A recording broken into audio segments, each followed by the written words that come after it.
Hey everyone, I'm doing another little extra art video today. It's not perfect, somewhere along the line the settings got messed up and so it didn't center on their correct panel and some things go out of frame, but I need a win so it's going out anyway.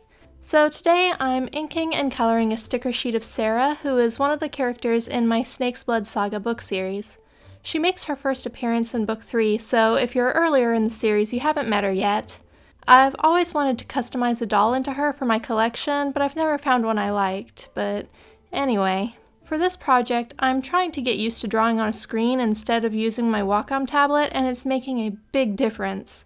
I'm really bad about having my hand bump things it shouldn't and messing things up, which is probably how the recording got messed up. I just didn't catch it before I recorded 3 videos, and one is completely unusable, which is unfortunate, but sometimes that's the way it goes. The tablet I'm using is an HP Elite X2, which is a really nice tablet except for when it blue screens 30 times in one day for no reason at all. But considering my husband rescued it from the garbage and fixed it up for me, I can't be that surprised that this particular tablet has problems. I only have Photoshop on my desktop computer, so on this tablet I got Clip Studio Paint, which I'm just now learning to use as well. Anyway, with all that introductory information out of the way, let's move on to a bit of story time I have to share for today, which is why I recently decided to end my Patreon campaign. So, sometime in August, I guess, I was listening to the podcast Six Figure Authors, which is all about book marketing and other author stuff that I am bad at. One of the hosts mentioned that Patreon was dealing with a lawsuit and things were looking pretty bad for the platform. Naturally, that was the first time I'd heard anything about it. My sister sent me a message that same day asking if I'd heard, so after that I sat down and did some reading on the subject for myself.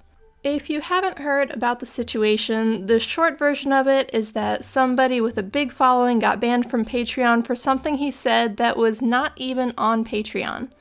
I know very little about the guy, except that he did say some pretty nasty things, but what was said doesn't actually matter in the context of the lawsuit because he did not say it on Patreon. So a bunch of his subscribers rallied together and sued Patreon because their terms of service didn't actually specify they could do that, and so them removing his account based on something that happened off the platform was a violation of their contract with the content creator. It's a pretty messy legal situation, and I don't fully understand the nuances of it, but here's the thing that really got me. Aside from nothing in Patreon's terms of service at the time saying they could ban you for stuff that happened on other platforms, when these lawsuits hit, their response was changing their terms of service regarding users' legal rights, and not notifying any of the users. From a legal standpoint, that's pretty bad because they're changing major contract terms without permission.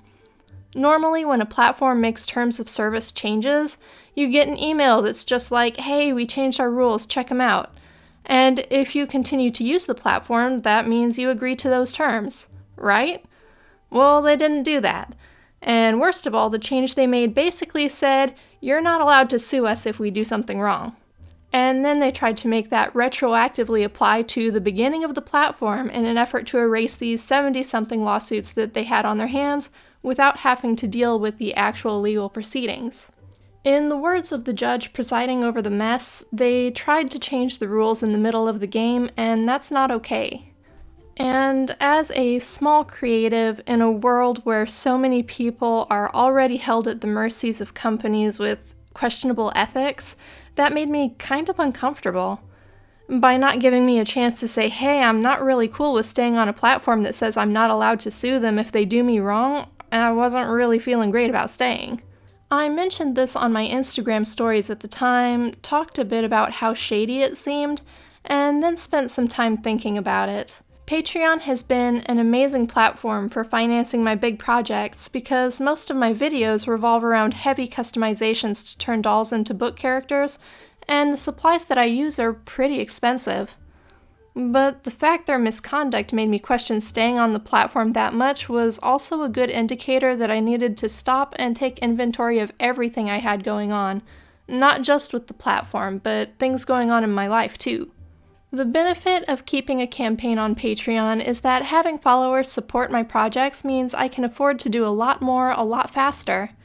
But I also began the campaign at a time where I wasn't spending hours a day on my daughter's education while her virtual learning setup is a disaster. Now that I'm indefinitely left with about 1 hour a day total that I can work on my books, my dolls, my video projects, and everything else I have going on, trying to do more work faster also means heaping tons of unnecessary stress on myself, as well as a big additional time demand. Getting extra content put together for Patreon to make it worth my patrons' time became harder and harder, and even one unexpected event popping up put me at risk of falling behind. So if we had bad weather and the power was out for a day, or if I caught a cold, or if my husband got called into work more than expected, then my whole schedule for the month would be shot.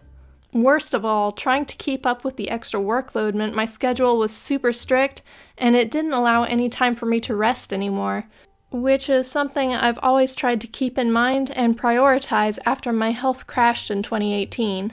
On top of everything else, having a strict schedule and big workload is incredibly destructive to creativity, and I've frequently felt myself teetering on the edge of creative burnout after having regular updates for close to 4 years.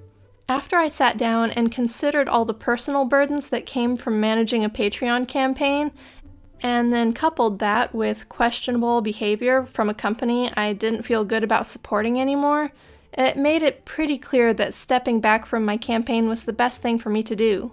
Creativity is supposed to be fun, and if it starts contributing to frustration and stress, it's a good idea to reevaluate what you're doing and what your goals are. Less income means some projects might have to happen slower, particularly if they require expensive materials that I don't have on hand after doing this for a few years. But if things happening slower means I'm able to enjoy my time more, I would rather go slow and have less to share than to continue to push myself to a point that I'm stressed and exhausted and even getting sick because I'm working too hard. And then I also won't have to worry about side-eyeing a company with shady behavior that doesn't really have a promising future if these lawsuits turn out poorly for them. So instead of sticking with Patreon, I decided to open an account with Ko-fi, and I plan to use it as sort of a digital tip jar. I don't have the time or energy to offer exclusive rewards right now, but if people feel compelled to help support me as I explore materials and techniques and make tutorials and break common hobby rules, as I'm about to do in an upcoming video, it's the best platform that I've found for it going forward. Anyway, this ran super long, so if you've listened this long, thank you for sticking with me, and I hope my explanation made some sense. Hopefully we'll be able to keep having fun creating characters and learning new skills for a long time. That's all for today though. Thanks for watching. Bye.